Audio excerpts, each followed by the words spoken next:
பிறப்பே அந்த மாதிரிதான் நமக்கு. நல்லா பிறந்திருக்குடா. Check check check. Hello hello hello. இன்னும் கொஞ்சம் சவுண்ட் வைங்கண்ணா. இன்னும் சவுண்ட் வைங்கண்ணே.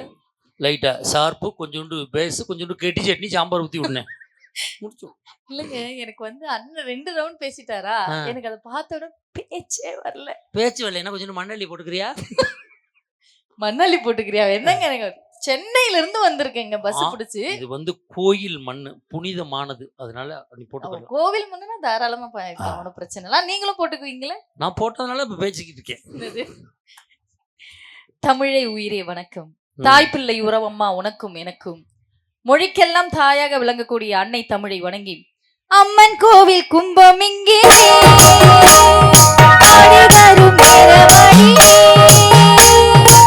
அம்மன் கோவில் கும்பம் இங்கே ஆடி வரும் நேரமடி. நடுவர் வரைக்கும் அழகான தலைப்பு கொடுத்திருக்கீங்க, சூப்பரான தலைப்பு. திருமணத்துக்கு முன்பு ஒருத்தன் நல்லா இருக்கானா, திருமணத்துக்கு அப்புறம் ஒருத்தன் நல்லா இருக்கானா, அவ்வளவுதான். அண்ணன் வந்து சொன்னாங்க, நானும் வந்ததுல இருந்து பாக்குறேன். நீங்களும் சொல்றீங்க பொண்டாட்டியே சரியில்லை, பொண்டாட்டியே பிடிக்கல, கல்யாணத்தை பார்த்தாலே வெறுப்பா இருக்குன்றீங்களே. சொந்த காசுல டைவர்ஸ் வாங்கி தர எந்திரிச்சுவாங்க. அந்த புள்ள எது கேட்டாலும் டைவர்ஸ் பண்ணிடுறோம் சொல்லுது. நீ பாரு பொம்பளை கூப்பிட்டோன்னு கிளம்புற. ஏங்க உங்களுக்கு தான் பிடிக்கல இல்லங்க, கல்யாணம்னாலே பிடிக்கல. அந்த பொண்டாட்டியை பார்த்தாலே அது வாடையே ஆகல. அப்ப கோமணத்தை கட்டி குத்தாலத்துல போய் குத்த வைக்க வேண்டியது. அங்க குரங்கு கிடக்கு, கோமணத்துக்கு ஆபத்து வந்துரும். அப்ப ராஜபாளையம் போக வேண்டியதானே. நாய் கிடக்கு. நாய் கிடக்குமாவா? எங்களை பார்த்து சொல்றாரு மேக்கப் போட்டிருக்கோம், மேக்கப் போட்டிருக்கோம், மேக்கப் போட்டிருக்கோம் சொல்றாங்க. எங்க பெண்கள் எதுக்குங்க மேக்கப் போடுறோம்? எதுக்குங்க மேக்கப் போடுறோம்? ஏன் போடுறீங்க? நாங்க மேக்கப் போட்டு கெட்டப் ஆலனா நீங்க செட்டப் வச்சிருவீங்கன்னு எங்களுக்கு தெரியாதாங்க? போனா போது நாங்க மேக்கப் போட்டு. நான் கேக்குறேன், அழகுக்கு தானே அழகு சேர்க்க முடியும், அலுமினிய குண்டாடுக்கலாமா அழகு சேர்க்க முடியும்? எங்களுக்கு அழகே பிடிக்காதனாலதான் நாங்க பிடிச்சிடுறோம். என்னது அழகு பிடிக்கும்? நானும் வந்து பாக்குறேன். வந்த பிறகு என்னை வந்து அறிமுகப்படுத்தினீங்கல்ல, அறிமுகப்படுத்தும் போது என்ன சொன்னீங்க? அது கல்யாணத்துக்கு முன்னாடி ஒல்லியா இருந்துச்சு, கல்யாணத்துக்கு அப்புறம் குண்டாயிடுச்சுன்றீங்களே. நான் எல்லா ஆண்களையும் பார்த்து கேக்குறேன், பொம்பளைங்க குண்டா தான் ஏங்க கிண்டல் பண்றீங்க? குண்டா இருந்தா குண்டா இருக்கா, ஒல்லியா இருந்தா ஒல்லியா இருக்கா, ஹைட்டா இருந்தா இப்ப நெட்டச்சின்றீங்க பாத்தீங்கன்னா, இப்ப ஹைட்டா இருந்தா நெட்டச்சின்றீங்க, குள்ளமா இருந்தா குட்டச்சின்றீங்க, கொஞ்சம் வெள்ளையா இருந்தா வெள்ளச்சின்றீங்க, கருப்பா இருந்தா கருவாச்சின்றீங்க, கொஞ்சம் எத்துப்பல்லா இருக்கு தெத்துப்பள்ளி, தேங்காய் திருவி, இவ்ளோ பட்ட பேர் வச்சு சொல்றீங்களே. நீங்களும் தான் கருப்பா இருக்கீங்க, குண்டா இருக்கீங்க, சொட்டையா இருக்கீங்க, தொப்பையா இருக்கீங்க. ஒரு பேச்சுக்கு நாங்க யோ சொட்டை, யோ தொப்பை, யோ கருவா போயல உன்னையதான் சொல்லுது. சிரிக்காத. இல்ல நாங்க எதுவாவது சொல்லிருக்கோம். அதேந்தா சொல்லிவிட்டியே, நம்ம என்ன சொல்ல வேண்டியது இருக்கு? நான் அப்பெல்லாம் சொல்ல மாட்டேங்க. முதல்ல நீங்களா மனைவிக்கு மரியாதை கொடுக்குறீங்களா? காலையில எந்திரிச்சோன்னா அவங்க பொண்டாட்டியை பார்த்து என்னங்க சொல்றீங்க? செல்லம் தங்கம் நான் சொல்றீங்க? எங்க சொல்றீங்க? டாடி டீ எடுத்துட்டு வா, டாடி காபி எடுத்துட்டு வா, இந்தாடி சோறு எடுத்துட்டு வா, இந்தாடி என் ட்ரவுசர் எடுத்துட்டு வா. எத்தனை டீ போட்டு கூப்பிடுறீங்க பெண்கள்? நாங்க டென்ஷனா இந்தாடா காபி. நல்லா தெரியாது, ஓம் புருஷன் போய் சொல்லு. இல்ல அப்படி சொல்லுவோமா? அடுத்த புருஷன் வெள்ளம் எவ புருஷன் தெரியுமா? 1.5 மாசமா சுத்தி விட்டுறேன். நாங்க சமையலே செய்யறது இல்ல, சமையலே செய்ய தெரியல. சாப்பாடு செய்ய தெரியுதா உங்களுக்கு? நான் கேக்குறேன், நாங்க சாப்பாடு செஞ்சு கொடுத்தா மட்டும் நல்லா சாப்பிட்டுட்டு கிளுக்குன்னு நல்லா இருக்கு நான் சொல்றீங்க. நீங்க நல்லா பாருங்கக்கா, உங்க வீட்டுக்காரு சமைச்சு கொடுத்த சாப்பாடை என்னைக்காவது சாப்பிட்டு நல்லா இருக்குன்னு சொல்லியிருக்காரு? அது சாப்பிடுற அழக பாத்துருக்கீங்களா? சாப்பாட்டுல தட்டை போட்டு வச்சா, தட்டுல சாப்பாடு போட்டு வச்சா, தட்டுல சாப்பாடு போட்டு வச்சா, நல்ல ஜேசிபி மிஷின் மண்ணை வாரி கொட்டுற வாரி வயித்துல போட்டுக்கிறேன். நானே போனா போதுன்னு ஏங்க இன்னைக்கு சாப்பாடு நல்லா இருக்கா அப்படின்னு கேட்டா என்ன சொல்றீங்க? என்ன சொல்றான்? நல்லதா இருந்துச்சு, இருந்தாலும் எங்க அம்மா மாதிரி வராது அப்படிங்கிறீங்களா? அதுக்கு உங்க அம்மா கூடவே இருக்க வேண்டியதானே? எதுக்கு எங்களை கல்யாணம் பண்றீங்க? போனா போதுன்னு வாழ்க்கை கொடுத்துக்கிட்டு இருக்கங்க நாங்க. உன் புருஷனை கேட்க வேண்டியதெல்லாம் அடுத்த புருஷன் கேட்க. இல்ல நீங்க சொன்னது அதுவும் இந்த பொண்டாட்டி எப்ப தெரியுமா வேலையை காட்டும்? என்ன? காலை சாப்பாடு ஒழுங்கா போட்டுரும், சரி, மத்தியான சாப்பாடு ஒழுங்கா போட்டுருவா, சரி, இந்த நைட்டு சாப்பாடு போடையில தான் பொண்டாட்டி வேலையை காட்டுவான். என்ன? ஆம்பளையே கொஞ்சம் உஷாரா இருக்கும். அப்பதான் சாப்பாடு அள்ளி வாயில வைக்க போவான். நீங்க சாப்பிடுங்க, உங்களை ஒண்ணு கேட்கணும். ஐயோ என்ன கேட்க போறான்னு தெரியலையே. போனதை எடுத்து பார்த்து விட்டாளா, இல்ல பைக்கில் ஏத்திட்டு போனதை யாரும் போட்டு விட்டு விட்டாளுங்களா?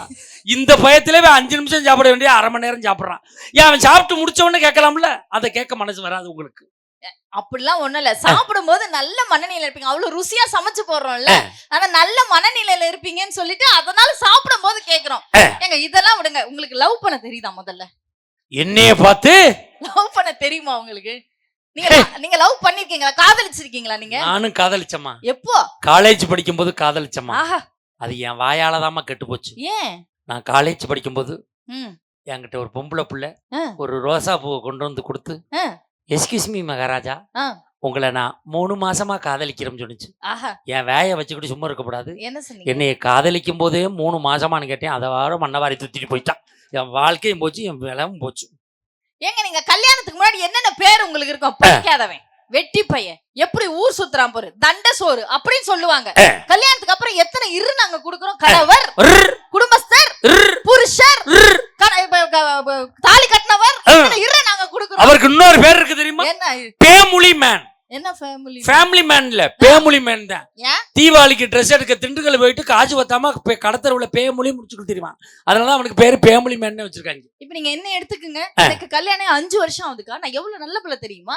நீங்க எனக்கு குறைச்சு எடை போட்டுட்டீங்க. நான் எவ்வளவு நல்ல பிள்ளை தெரியுமாக்கா? எனக்கு கல்யாணம் 5 வருஷம் ஆகுது. சத்தியமா சொல்றேன், இப்போ வரைக்கும் என் மாமியார உசுரோட வச்சிருக்கேன். நல்ல புண்ணியவதி. ஏங்க மத்தவங்கள நான் கொண்டு விட்டு வந்தா? அப்படியெல்லாம் இல்ல, அவ்வளவு பாசம்னு சொல்றேன். எதுக்கு என் மாமியார உசுரோட வச்சிருக்கேன்?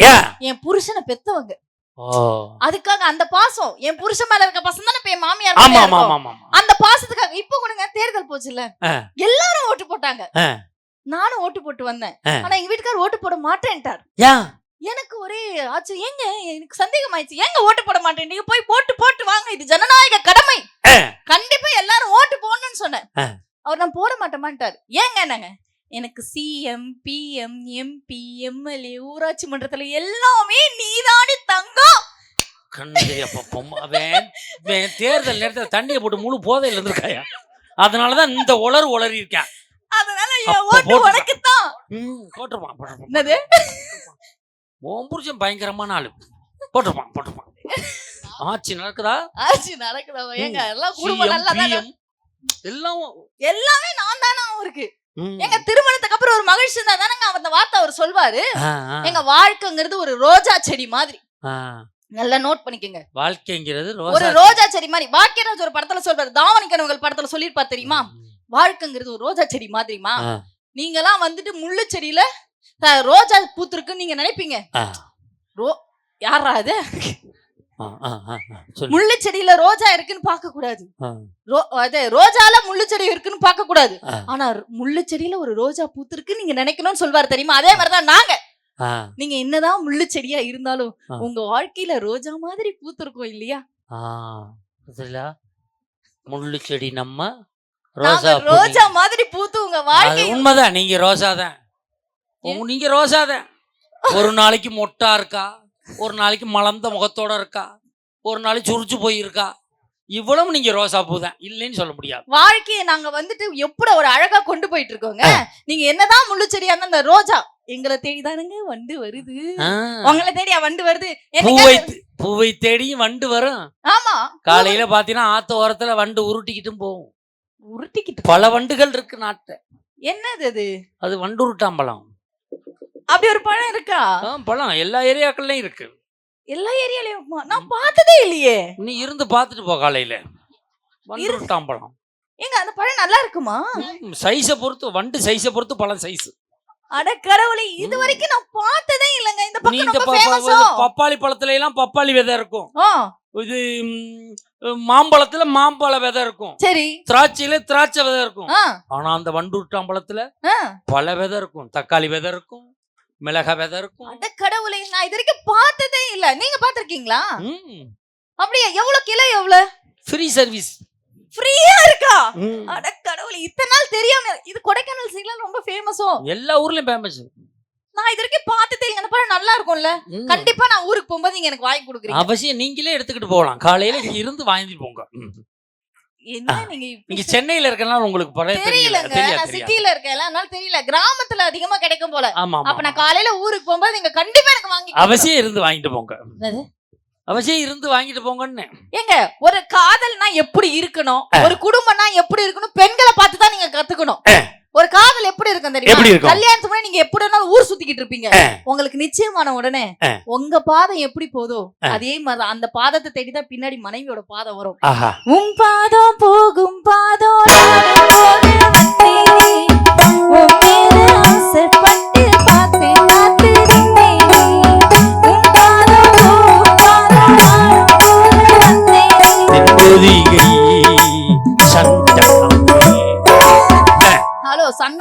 நானு. நீ எங்க சந்தனம் தான். வீட்டுக்காருக்கு நான் சந்தனம் தான். நீ சந்தனம் தான். உண்மையாவேங்க. ஏன் இப்படி சொல்லிட்டீங்க? வாழ்க்கைங்கிறது ஒரு படகு மாதிரி. கடல்ன்ற வாழ்க்கையில நீங்கெல்லாம் படகு, நாங்கெல்லாம் துடுப்பு. நாங்க இருந்தாதான் நீங்க வாழ்க்கையிலே வந்து கரை சேர முடியும். நம்ம வந்து நீ குழப்பத்துல இருக்க.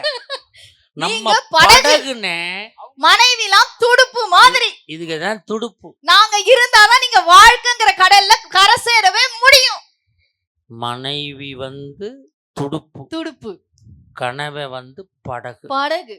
இந்த படகு கரை சேரணும்னா உங்க துடுப்பு இருக்கணும். துடுப்பு இருந்தாதான் நீங்க வாழ்க்கைங்கிற கடல்ல வந்து கரை சேர முடியும். எனக்கு ஒரு சின்ன சந்தேகம். என்ன சந்தேகம்? சில படகுல ரெட்டை துடுப்பு வச்சிருக்காங்கல்ல. ரெட்டை துடுப்பா? நான் பார்த்தேன். அந்த படகுலாம் கவுந்துருங்க. அப்படிலாம் இருக்க கூடாது. சில படகுல மோட்டர் போட்டிருக்காங்க. ஆமா, நம்ம படகு ஓட்ட விழுந்துருச்சு. ஒன்னும் பிரச்சனை இல்ல. ஏங்க, வாழ்க்கைங்கிறது பஸ் மாதிரி. அதுல கண்டக்டர் சீட் இருக்குல்ல, அத அந்த சொல்ற நல்லா கவனிச்சுங்க. கண்டக்டர் சீட்ல யாரு வேணாலும் போலாம், உட்காரலாம், என்ன வேணாலும் பண்ணலாம். ஆனா டிரைவர் சீட் இருந்து மனைவி மாதிரி. அது டிரைவர் மட்டும் தான் ஓட்ட முடியும். பாத்தியா எப்படி சொல்லுது பாருங்க. கண்டக்டர் சீட் எல்லாம் வந்து யார் வேணா உட்காரலாம் போலாம். யாரு வேணாலும் உட்காரலாம் போலாம் கண்டக்டர் சீட். ஆமா, டிரைவர் சீட் இருந்து மனைவி மாதிரி நாங்க மட்டும் தான் உட்கார முடியும். ஏம்மா, எனக்கு ஒரு சின்ன சந்தேகம். என்ன? சில டிரைவர் ஷிஃப்ட்டுக்கு ஷிஃப்ட் மாறுறானே.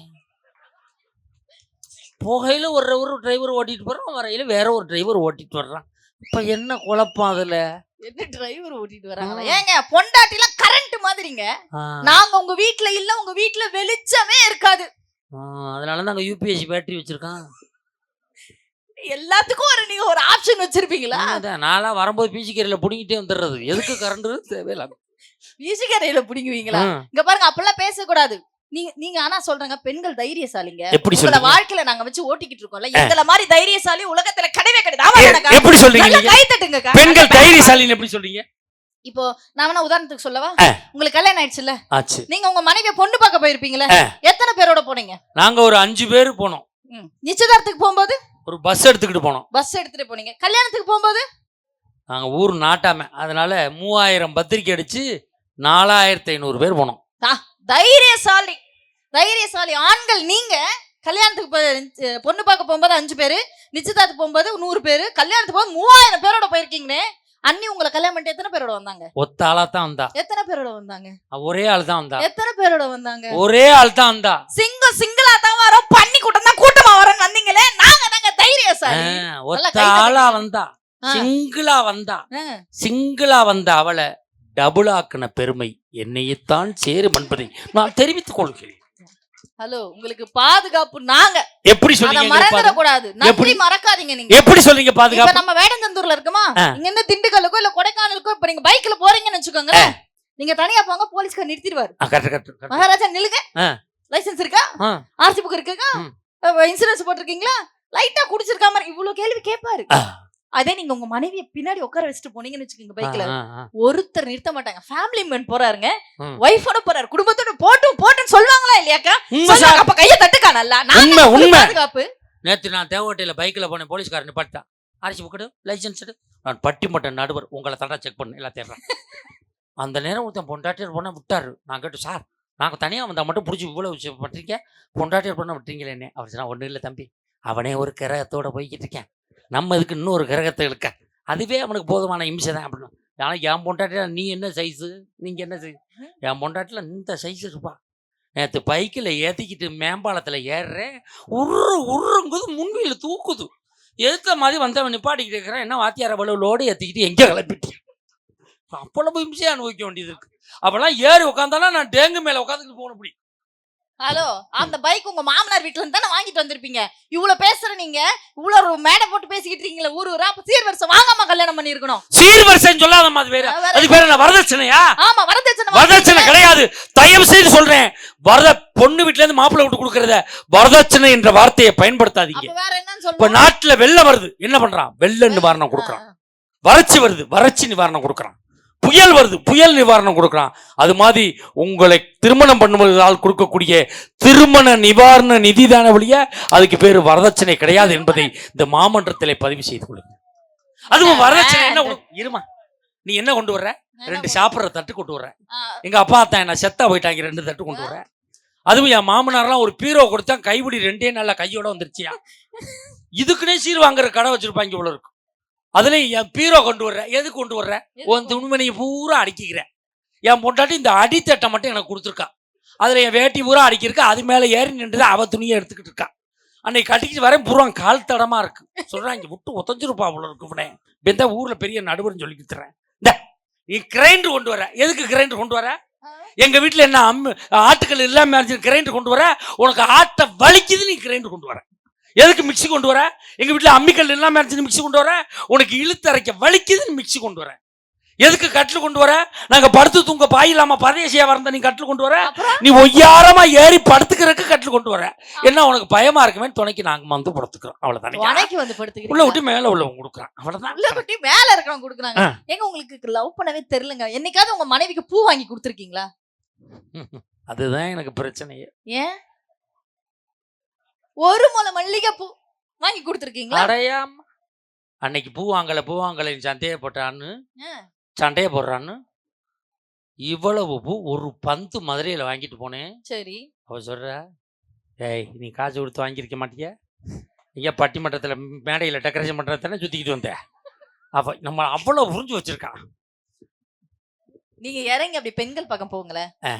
பூ மணக்கும், சந்தன மணக்கும், ஜவ்வாது மணக்கும், சென்ட் மணக்கும். ஏங்க புருஷ மேல வச்ச பாசம் கூட மணக்கும். இறங்கி ஆம்பளைங்க பக்கம் போங்க, பீடி நாரும், சிகரெட்டு நாரும், 1848 நாரும். நீங்க எல்லாம் நாத்த முடிச்சவங்க. ஆனாலும் உங்களை வச்சு எதுக்கு குடும்பம் பண்றோம்? பெண்கள் பக்கம் போனா பூ மணக்கும், பொட்டு மணக்கும், சந்தனம் மணக்கும், செவ்வாது மணக்கும். இவ்வளவு மணக்கிறதுக்கு காரணம் என் ஆம்பளை வேர்வை சிந்து உழைக்கிறதுனால மணக்குது. இல்லாட்டினா நாரி போயிருந்துருச்சுக்க. ஆண்கள் பக்கம் போனா பீடி நாரும், சிகரெட் நாரும், பிராந்தி அப்படி சொல்லக்கூடாது. பிராந்தி சுமல் வரும், சிகரெட்டு வாசனை வரும், பிராந்தி நாரும் சொல்லாதீங்க. 250 ரூபா போட்டு குடிச்சிருக்கும். இன்னும் நாருங்கிற. இப்ப கவர்மெண்ட்ல என்ன சொல்றாங்க? குடிகாரன்னு சொல்லக்கூடாது, மது பிரியர்கள். அப்புறம் வேற இப்ப திருடன் என்னன்னு சொல்லணும்? பொருள் விரும்பி. பொருள் விரும்பியா? சோம்பேறி என்ன சொல்லணும்? பொருள் விரும்பாதவன். என்னென்ன பேர் வச்சிருக்கீங்க? இப்படி சொல்லி பழகணும். பழகணும் நல்லா. இப்போ ஒருத்தன் லேடிஸை விரும்புறான்னு வச்சுக்கோ, அப்ப லேடிஸ் விரும்பி பெண் ஆர்வலர். அப்படி பெண் ஆர்வலரா? அப்படி சொல்லணும். பெண் ஆர்வலர் அவர். என்னங்க பேர் வைக்கிறீங்க? வாழ்க்கைங்கிற பூஜையில நாங்க இல்லன்னா நீங்க ஒண்ணுமே இல்லைங்க. வாழ்க்கைங்கிறது அழகான பூஜை. அத நாங்க பூ மாதிரி வந்து உங்களுக்கு ஒரு பூஜையை நடத்தி கொடுக்கறோமா? எப்படி? பூஜைக்கு ஏத்த பூவிது, நீத்துதானி பூத்தது, அட பூத்தது யாரது பார்த்தது.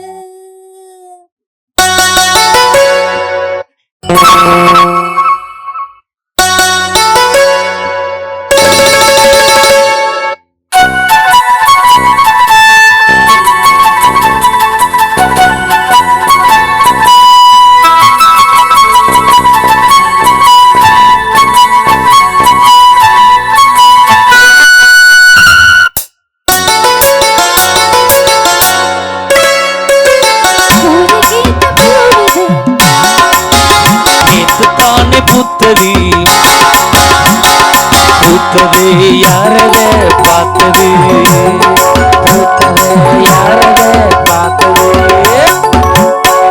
நான் எல்லாரையும் பார்த்து ஒரு கேள்வி கேக்குறேங்க. குழந்தை பெத்தவங்க எல்லாம் கை தூக்குங்க பாப்போம். குழந்தை பெத்தவங்க ஏன் ஆம்பளைங்க நான் தர்மாஸ்பத்திரியில படுத்தா கிடந்தீங்க? குழந்தை பெத்துக்கலையோ? ஆம்பளைங்க கைய தூக்க பாத்தீங்களா? நல்லா இருக்கு கை இது பண்ணிக்கிட்டு இருக்காங்க. ஆமா, அப்ப நாங்க பெத்த நீ நான் பெத்த 4-10 மாசம் சுமந்தேன்னு சொல்லுவேன். இது எனக்கு தேவையா? அப்படிலாம் ஒண்ணும் இல்லைங்க. நீங்க திருமணத்துக்கு முன்புதான் சந்தோஷம் சொல்றீங்க தெரியுமா? உங்களுக்காக உங்களை கல்யாணம் பண்ணிட்டு வந்து உங்களுக்காக ஒரு பிள்ளைய பெத்து கொடுத்து இதுதாயா வாழ்க்கை, இதுதான் சந்தோஷம் சொல்லி கொடுக்குற பாருங்க. அதுதான் திருமணத்துக்கு அப்புறம் இருக்கிற சந்தோஷங்கிறது. நீங்க உங்க அம்மாவுக்கும் உங்க மாமியாருக்கும், ஐ மீன் உங்க மனைவியோட அம்மாவுக்கும் ஒரு வித்தியாசம் சொல்லுங்க பாப்போம். எங்க அம்மாவுக்கும் என் பொண்டாட்டியோட அம்மாவுக்கும் ஆமா என்ன வித்தியாசம் தெரியுமா? என்ன சொல்லுங்க. என்ன வித்தியாசம் சொல்லுங்க. எங்க அம்மா என்னைய பெத்தவ, அவங்க அம்மா அவளை பெத்தவ. எப்படி நம்ம பெரிய வித்தியாசத்தை சொல்லிருக்கீங்க. நான் சொல்லவா? உங்க அம்மா நீங்க வாழ்றதுக்காக உங்களை பெத்தாங்க, அவங்க அம்மா இருக்காங்கல்ல, உங்க வாழ்க்கையே அவங்க பெத்திருக்காங்க. இதுதாங்க நிதர்சனமான உண்மை. இதுக்கெல்லாம் கை தட்டினக்கா, பெண்களுக்காக சப்போர்ட் பண்ணி பேசிக்கிட்டு இருக்கேன்ல. நீங்க உங்க வாழ்க்கையே உங்க மனைவி தாங்க. இப்ப நான் ஒரு உதாரணத்துக்கு சொல்றேன். கல்யாணம் ஆகி 5 வருஷத்துல 2 பிள்ளை பிறந்த பிறகு ஒருவேளை மனைவி தவறிட்டாங்கன்னு வச்சுக்கோங்களேன், ஆம்பளை அடுத்து யாரு? புது மாப்பிள்ளை. அந்த மாதிரி எந்த ஆம்பளையும் பொண்டாட்டி செத்தவன புது மாப்பிள்ளையும் சொல்றத தயவு செய்து நான் ஏத்துக்க மாட்டேன். ஏன்? அது மாதிரி பழக்கம் எங்களுக்கு கிடையாது. ஐயோ, தப்பா சொல்லிட்டேனோ. 16க்கு சாமி கும்பிட்டுதான் எதா இருந்தாலும் நாங்க வேலையை ஆரம்பிப்போம். சரி சொல்லு. மனுஷங்களையா நீங்க? உடனே மனைவி செத்த உடனே அடுத்து பொண்ணு பார்க்க ஆரம்பிச்சிருவாங்க. அவங்களே சும்மா இருந்தாலும் பெரியவங்க என்ன பண்ணுவாங்க, மாப்பிள்ளை உங்களுக்கு இல்லைனாலும் பரவாயில்ல, இந்த 2 பிள்ளைங்களுக்காக ஒரு கல்யாணத்தை பண்ணி கல்யாணம் பண்ணி வச்சிருவாங்க. போனா போதுன்னு பொண்டாட்டி போட்டவன் நடு ஹால்ல மாட்டி வச்சுட்டு புதுசா ஒரு பொண்ணை கட்டிட்டு வருவான்ல, அதை கூட்டிட்டு வருவான். சரசிங்க வாமா, இது அவங்க அக்கா தொட்டு கும்பிடு, அதுவும் லூசு மாதிரி தொட்டு கும்பிடும். இது ஒக்கா முட்டு புடவை, இனிமே இது ஓ முட்டு புடவை. இது ஒக்கா முட்டு நகை, இனிமே இது ஓ முட்டு நகை. இது ஒக்காவோட 2 பிள்ளைங்க, இனிமே இது ஓம் பிள்ளைங்களா பாத்துக்கோன்னு சொன்னா இந்த சமுதாயம் ஏத்துக்கும். ஏன் ஜாலி ஜாலின்னு சுத்தி எடுத்துறீங்களே? அதனால இதே புருஷ மண்டையை போட்டான்னு வச்சுக்கோங்களேன், நாங்க 2வது கல்யாணம் பண்ணிட்டு டே குப்புசாமி இங்க வாட, இதான் உங்க நொண்ணை தொட்டு கும்பிடு, இது ஒன்ன நூட்டு 100 ஆயிடு, இனிமே இது ஓ முட்டு 100 ஆயிடு. இது ஒன்ன முட்டு செருப்பு, இதுமே இது ஓ முட்டு செருப்பு. இது ஒன்னனுக்கு 42 புள்ள, இனிமே இது ஓம் பிள்ளையா பாத்துக்கோன்னு சொன்ன இந்த சமுதாயம் ஏத்துக்கங்களா? 10 புள்ள இருந்தாலும் 10 பாத்திரம் தேய்ச்சாவது அந்த பிள்ளைங்களை காப்பாற்ற தவிர அடுத்த ஆணை தேடி போக மாட்டாங்க ஒரு பொம்பளைங்கிறவன். அது எப்படி கல்யாணத்துக்கு அப்புறம் உங்களுக்கு சந்தோஷம் இல்லைன்னு நீங்க சொல்றீங்க? எங்க வாழ்க்கையில சின்ன சின்ன விஷயங்கள் நீங்க என்னைக்காவது உங்க மனைவியை பாராட்டி இருக்கீங்களா? செல்லமா கூப்பிட கத்துக்குங்க. வாழ்க்கைங்கிறது ஒரு தோசை மாதிரி, நல்லா தெரிஞ்சுக்குங்க. தோசை கல்லுங்கிறதெல்லாம் கணவர், தோசை எல்லாம் மனைவி மாதிரி, நல்லா தெரிஞ்சுக்கங்க. நீங்க எவ்வளவு கோவத்தை அப்படியே எங்க மேல காட்டினாலும் தீரிஞ்சு போறது நாங்க தான். நீங்க நல்லா தான் இருப்பீங்க. அந்த நெருப்புலாம் உங்க அம்மா மாதிரி. உங்க அம்மா உங்ககிட்ட கோவத்தை காட்டி, நீங்க எங்க கிட்ட கோவத்தை காட்டி தோசை மாதிரி தினம் தினம் தினம் உங்களுக்காக தீஞ்சி நொந்து போறாங்க. ஆனாலும் நாங்க உங்களை வச்சு குடும்பம் பண்றோம். என்ன வேண்டீங்க? என்னை எல்லாம் சாதாரணமா பொண்ணு பார்க்க வரலக்கா, 300 பேர் என்னைய பொண்ணு பார்க்க வந்தாங்க. டிப்பர் லாரில வந்துருப்பாங்க இவ்வளவு இருக்கு. டிப்பர் லாரில குடும்பத்தோட 300 பேர் வந்தாங்க. 300 பேருக்கு காஃபி ஏன் கையிலே போட்டேங்க. எனக்கு காஃபியே போட தெரியாது, இருந்தாலும் பரவாயில்ல காஃபி என்ன நீங்களா பாக்குறத பார்த்தா காபி போட தெரியாதுன்னு நினைக்கிறீங்களா? அதெல்லாம் சூப்பரா காபி போட்டிருப்பேன். ஆமாங்க, உயரத்துக்கு அடுப்பு உழவுல கட்டணும். காபி போட்டேன். ஆனா காபி போறதுல பெரிய கம்ப சூத்திரமா இல்ல. பாலை நல்லா காய்ச்சி கொஞ்சம் மஞ்சத்தூளும் மிளகாத்தூளும் போட்டு ஒரு காபி போட்டு கொடுத்தேன். எல்லாரும் டீ காஃபி குடிச்சாங்க. அந்த மாப்பிள்ளை மட்டும் டீ காஃபி வேணாம்ட்டான். மாப்பிள்ளை டீ காஃபி வேணாம்னு சொல்லிருப்பானே. வேணாம்னு சொல்லிட்டாங்க. கொஞ்சம் உஷாரா இருக்கணும். ஏன்? மிச்சர் கொடுத்தீங்களா? ஆமா, மிச்சர் கொடுத்தோம். கடலை பருப்பா பொறுக்கி தின்றுப்பானே. ஆமாங்க, உங்களுக்கு எப்படி தெரியும்? அவன் கட்டிங் வெளியில வரக்கூடாதுன்னு எல்லாம் கணக்கு பண்ணி இருந்திருக்கான். ஏன்னா இது சாப்பிட்டா அது ஒத்துக்கிறாது, அவனுக்கு தெரிஞ்சிருக்கு கரெக்டா. சிலர்லாம் அப்படி எடுத்து போடுவான். அப்படின்னா அவன் கணக்கா வந்திருக்கான்னு அர்த்தம். தம்பி என்ன ஆத்துக்குள்ள சேரோட போறியா? அதை யாரும் திருப்பி கொண்டாது இங்க வாங்குறா. இல்ல இங்க கொஞ்ச நேரம் விட்டா போயிருவாங்க உங்களுக்கு ஆத்துக்குள்ளே. இங்க வா, விழாக்குழு சார்பாக சேர கொண்டு வரப்படுகிறது.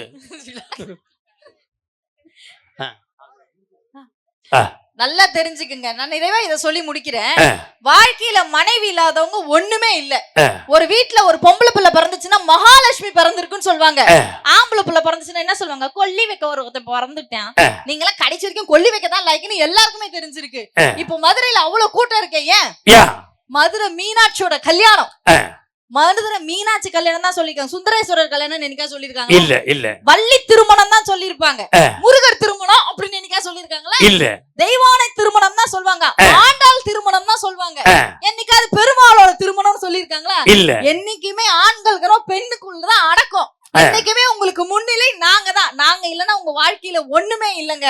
அதனால திருமணத்துக்கு முன்னாடி இருக்கிற அந்த சந்தோஷம் எல்லாம் ஒண்ணுமே இல்ல. திருமணத்துக்கு அப்புறம் ஒரு மனைவி ஒரு பெண் உங்க வாழ்க்கையில வந்ததுதான் மிகப்பெரிய சந்தோஷம். அதுதான் நிலையானதும் கூட என்று நீங்க திருப்ப என் பக்கம் வணங்கணும். இல்லன்னு வச்சுக்கோங்களேன், இப்ப மதுரை வழியா தானே நீங்க வந்து நாளைக்கு சாயல் போவீங்க. மதுரை வழியா தான் நாளைக்கு சாயல்குடி போறேன். மதுரை தெரியும்ல உங்களுக்கு? நல்லா தெரியும். மதுரை ஆண்டது யாரு? மதுரை ஆண்டது அழகரா. அழகர் ஆத்துல இறங்கிட்டாருனே. மதுரை ஆண்டது பாண்டிய மன்னன். பாண்டிய மன்னன் கண்ணகிக்கு தப்பா தீர்ப்பு சொல்லிட்டான்னு உட்காந்து இந்த சேர்லயே செத்துட்டானாங்க. அவனுக்கு வெக்கமான சூடு சொன்னச்சு, அவன் செத்தான். கரெக்டானது. பாண்டிய மன்னன் தவறாக தீர்ப்பு சொன்னான். மேடையிலே விழுந்து செத்தான். ஆமா பாண்டிய மன்னன் மான ரோசா இருந்துச்சு செத்தான். ஆமா இப்ப நீங்க எப்படின்னு நீ கேட்கிற. ஆமா ஆனால் நானும் பாண்டிய மன்னன் போலதான். தவறாக தீர்ப்பு சொன்னால் நான் இங்கே மடிவதற்கு ரெடி. ம். ஆனா பாண்டிய மன்னன்ட்ட கேள்வி கேட்டது யாரு? கண்ணகி. நீங்கள் கண்ணகியாக இருந்தால் நான் பாண்டிய மன்னனாக இருப்பேன் என்பதை இந்த மன்றத்திலே தெரிவித்துக் கொள்கிறேன். இங்க கைத்தட்டுற எல்லா ஆண்களுக்கும் சொல்ற, தமிழ்நாட்டுல இருக்கிற எல்லா பெண்களும் கண்ணகி தாங்க. நாங்கெல்லாம் கண்ணாலே உங்களை எரிக்கிறவங்க. எந்த ஒரு புருஷன் மனைவியை உண்மையா நேசிக்கிறானோ அவங்க கண்ணகி தான்.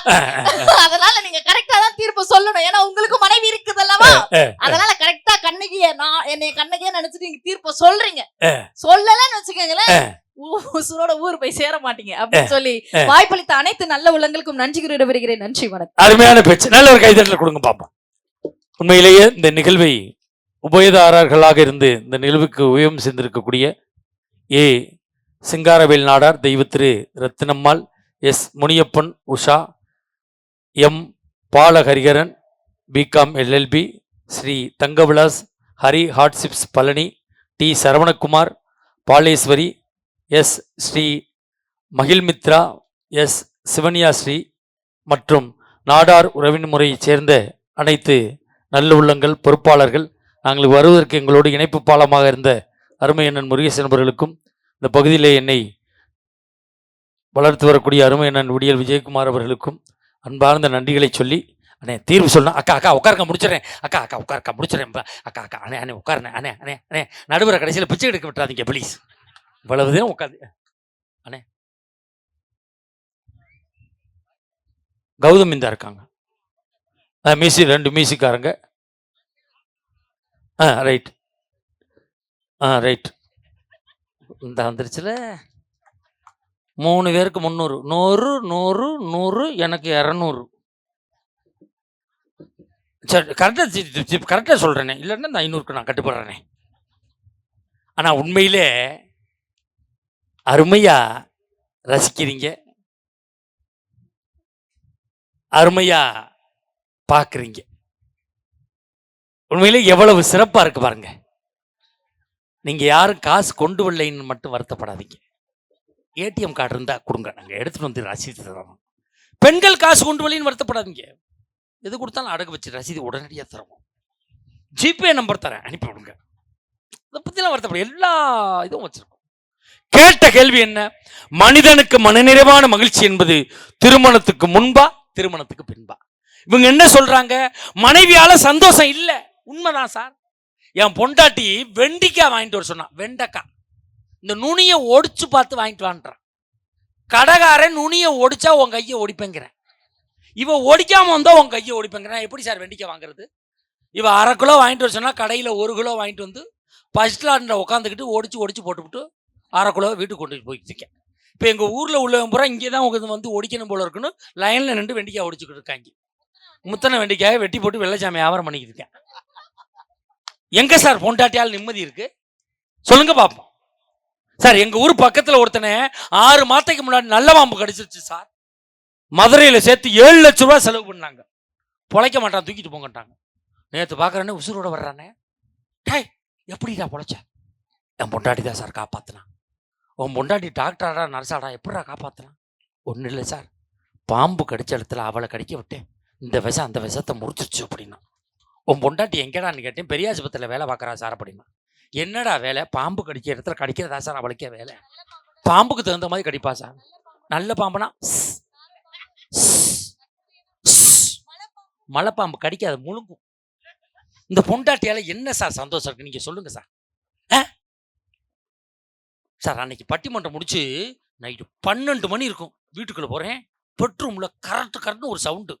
பெருச்சாலி புந்துருச்சு, காலி பண்ணி கட்டை எடுத்துக்கிட்டு போறேன். என் பொண்டாட்டி ஒரு பாக்கெட்டு மேரி பிஸ்கட்டை தள்ளிக்கிட்டு இருக்கா அவுட்ல.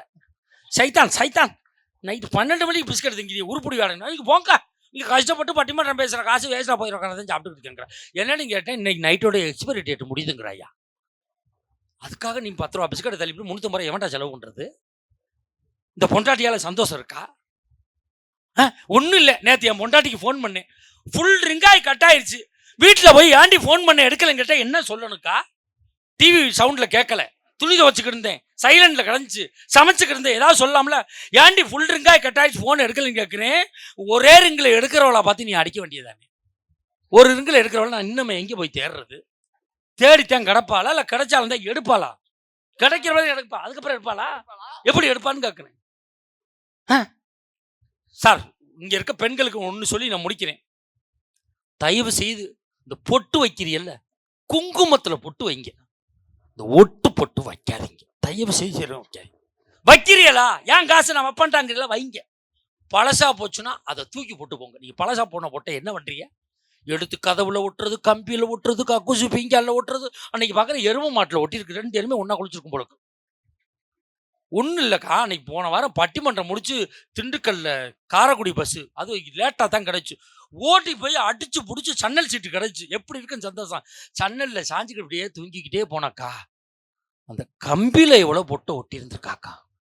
இந்த பொட்டு மாதிரி வந்து என் சட்டையில் ஒட்டிடுச்சு. வீட்டில் போய் கதவை தட்டினேன், பொண்டாட்டி கதவை திறந்தா பொட்டை நாம் பார்க்கல, அவ பார்த்துட்டான். இது எத்தனை நாளா நடக்குதுன்னு கேட்டான். நான் தான் பொட்டை பார்க்கலையே, பட்டிமன்றத்தை தான் கேட்குறான்னு. உன்னை கல்யாணம் பண்ணுறதுக்கு முன்னாடி இருந்தே நடக்குதுன்னே சொல்லி முடிச்சு விட்டாலும் ஏன் இந்த வேலை ஏன் செய்கிறீங்க? இப்படி சிரமங்கள் இருக்கிற காரணத்தால் மனிதனுக்கு மனநிறைவான மகிழ்ச்சி என்பது திருமணத்துக்கு முன்பே என்று நான் தீர்ப்பு சொல்ல முடியாது. உட்காருங்க. இது 2 விட்டு சாத்தினா எவன் தாங்கிறது? அதெல்லாம் இதெல்லாம் இருக்க கோபத்துக்கு என்ன பண்ணும்னே சொல்ல முடியாது. அப்ப திருமணத்துக்கு பின்பு என்ன சந்தோஷம்னு பார்க்கணும். ஒன்றும் இல்லை, இப்போ பட்டிமன்றம் முடியும் மணி 1 மணி. இப்போ நான் பஸ் ஏறினாலும் திண்டுக்கல் போய் தேவோட்டைக்கு ஒரு 3 மணிக்கு போயிடுவேன். காலிங் பெல் அடிப்பேன், என் மனைவி கதவை திறப்பா. வாங்க மகாராஜா, நாடான் ஒரு முறை பட்டிமன்றம் சென்றீர்களே, உங்கள் அண்ணன் விடியல் விஜயகுமார் வந்தாரா? அப்படியா கேப்பா. போய் படுத்தனா பையிட்டு ஊர் சுற்றிடா, ஊர் சுற்றி போய் படுறான்பா. இதே முகம் கொஞ்சம் வாட்டமாக இருந்துச்சு வச்சுக்கலே, ஏன் ஒரு மாதிரியா இருக்கே? என்னன்னு தெரியலப்பா, என்னால் சரியாக பேச முடியலம்மா, 5 நாளுக்கு உடம்பு சரியில்லம்மா அப்படின்னா, சூடாக பால் ஆற்றி கொடுத்து போய் படியா, நாளைக்கே சாயல்குடியில் பட்டிமன்றம் இருக்கும்பா. வாழ்க்கையில் நான் தோற்று போகின்ற பொழுது என்னை தேற்றுவது என் மனைவி என்கிற சொந்தம். நம்ம தொழில் பண்ணுறோம், வியாபாரம் பண்ணுறோம், நஷ்டமாயிருது, எல்லாத்தையும் இழந்துடுறோம். நம்ம வீட்டில் போய் தனிமரமாக நிற்கும் போது நம்மளோட சேர்ந்து ஊர் சுற்றணும் வருவானா? நம்மளோட சேர்ந்து தண்ணி அடிச்சவன் வருவானா? நம்மள்ட்ட வாங்கி சாப்பிட்டோம் வருவானா? கண் கலங்கி நிற்கும் போது பொண்டாட்டி கேப்பா, ஏயா ஒரு மாதிரியா இருக்க? என்னன்னு தெரியலையுமா, எல்லாத்தையும் நஷ்டமாக்கிட்டேனே, எப்படி நம்ம பிள்ளைகளை படிக்க வச்சு கல்யாணம் பண்ணி கொடுக்க போறேன்னு கண் கலங்கும் போது அந்த கட்டிய மனைவி காதில் கழுத்தில் கிடக்கிறத கழட்டி கொடுத்து, ஏன் தான் தாலியை கூட கழட்டி கொடுத்து வெறும் மஞ்சள் கயிறை போட்டுக்கிட்டு தான் சிறுபாடு சேர்த்து வச்ச பணத்தை கொடுத்து நான் இருக்கிறேன் என்று சொல்லக்கூடியவள் நம் கட்டிய மனைவியாக மட்டும்தான் இருக்க முடியும். சார், ஒன்றும் இல்லை, நாங்கள் மனைவியை நிறைய கேலி பண்ணோம், கிண்டல் பண்ணோம். அதெல்லாம் நகைச்சுவைக்காக. ஒன்று தெரிஞ்சுக்குங்க, மனைவி என்ற ஒரு பெண் வீட்டில் இருக்க வரைக்கும் தான் சார் என்ன சாப்பிடலான்னு யோசிக்க தோணும்.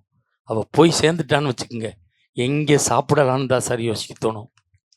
மனைவி இருக்க வரைக்கும் தான் வீட்டில் பாய், இல்லைன்னா திண்ணையில் தான் பாய். மனைவியினோட அருமை யார்கிட்ட கேட்கணும் தெரியுமா?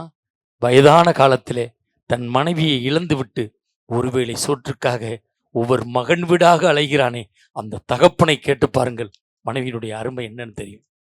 உண்மையிலே அருமையாக சொன்னாங்களே, பேசும்போது சொன்னாங்களே, 20 வருஷம் 25 வருஷம் எங்கள் அப்பா வீட்டில் நாங்கள் வாழ்கிறோம். ஆனால் நீங்கள் கட்டின தாலி கட்டின உடனே அந்த குலசாமியை விட்டுட்டு உங்கள் வீட்டு குலசாமியை வேண்டி உங்கள் குலத்தை வாழ வைக்கிறோமே, இந்த பெண் வருகிற வாழ்க்கை எப்படி மகிழ்ச்சியெல்லாம் வாழ்க்கையாக போகும்?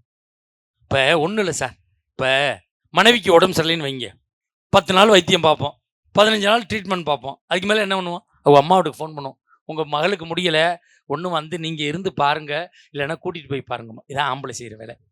இதே நம்மளுக்கு உடம்பு சரியில்லைன்னு வைங்க, 10 நாள் வைத்தியம் பார்ப்பா, 15 நாள் வைத்தியம் பார்ப்பா, 1 மாதம் வைத்தியம் பார்ப்பா, 6 மாதம் வைத்தியம் பார்ப்பா. நம்ம படுத்த படுக்க ஆகிட்டோம்னு வைங்களே, பக்கத்தில் வந்து உட்காருவா. கவலைப்படாதையா, கவலைப்படாதையா, என் பூவுக்கும் பொட்டுக்கு அடையாளமா நீ உசுரோடு இருந்தால் போதும், உன்னை கடைசி வரைக்கும் நான் பார்த்துக்கிறேன்னு சொல்லக்கூடியவள் நம் கட்டிய மனைவியாக மட்டும்தான் இருக்க முடியும். உண்மை சார். இப்போ நம்ம என்ன பண்ணுறோம்? இப்போ கல்யாணத்துக்கு அடையாளமாக என்ன பண்ணுறோம்? 1/2 பவுன் தாலி கட்டுறோம். ஏதோ ஒரு கெட்ட நேரம், போதாத காலம், அந்த புருஷன் போய் சேர்ந்துட்டான்னு வச்சுங்க, அந்த பெண் எதை சார் இழக்கணும்? நம்ம கட்டின தாலியை தானே இழக்கணும். அதை மட்டுமா அந்த பெண் இழக்கிறாள்? தான் சிறு வயதிலிருந்து ஆசை ஆசையாக சீவி வைத்த பூவை இழக்கிறாள். சிறு வயதிலிருந்து தான் வைத்த பொட்டை இழக்கிறாள்.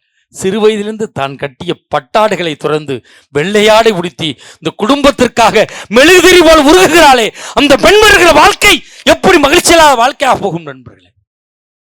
உண்மையிலே இன்னொன்று தெரிஞ்சுக்குங்க, எல்லா ஆம்பளையிலும் தோல்ல துண்டு போட்டு நடக்கிறம்மா, வீட்டில் இருக்க பொண்டாட்டி ஒழுக்கமா இருக்கிறதுனால தோல்ல போட்டு துண்டு போட்டுக்கணும். கொஞ்சம் தவறினா இந்த துண்டு தலைக்கு போய் தசரான்.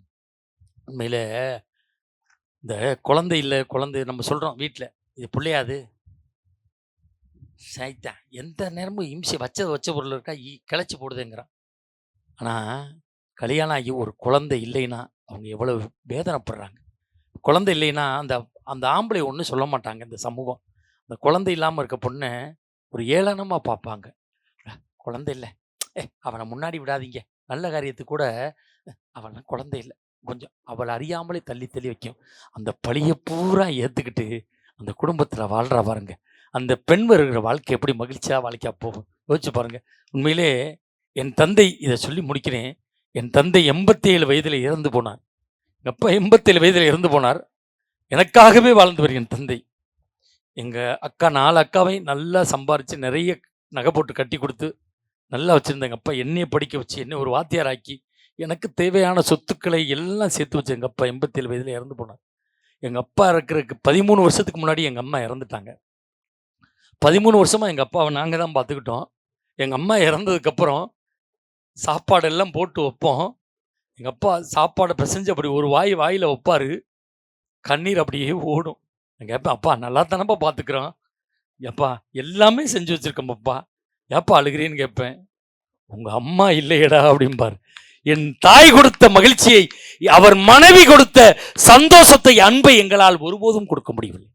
எல்லாம் கொடுக்க முடிந்த எங்களால் அவர் மனைவி கொடுத்த சந்தோஷத்தை எங்களால் கொடுக்க முடியவில்லை. நண்பர்களே, திருமணத்துக்கு முன்பான மகிழ்ச்சி என்பது ஒரு சிற்றின்பமான மகிழ்ச்சி. திருமணத்துக்கு பின்பான மகிழ்ச்சி என்பது அப்பாவோடு, அம்மாவோடு, தாத்தாவோடு, பாட்டியோடு, மாமனோடு, மாமியோடு, உறவுகளோடு வாழக்கூடிய திருமணத்துக்கு பின்பான வாழ்க்கை தான் மன நிறைவான மகிழ்ச்சியான வாழ்க்கை என்று தீர்ப்பளித்து உங்கள் பாதம் பட்ட மண்ணை தொட்டு நிறைவு செய்கிறோம். வாய்ப்பு இருந்தால் மீண்டும் பல தலைப்புகளில் சந்திப்போம். ஒன்று மட்டும் சொல்லி நிறைவு செய்கிறேன் உறவுகளே, சொத்துக்களை வேண்டுமானால் பிரித்து கொள்ளுங்கள், சொந்தங்களை ஒருபோதும் பிரித்து கொள்ளாதீர்கள். நன்றி, வணக்கம்.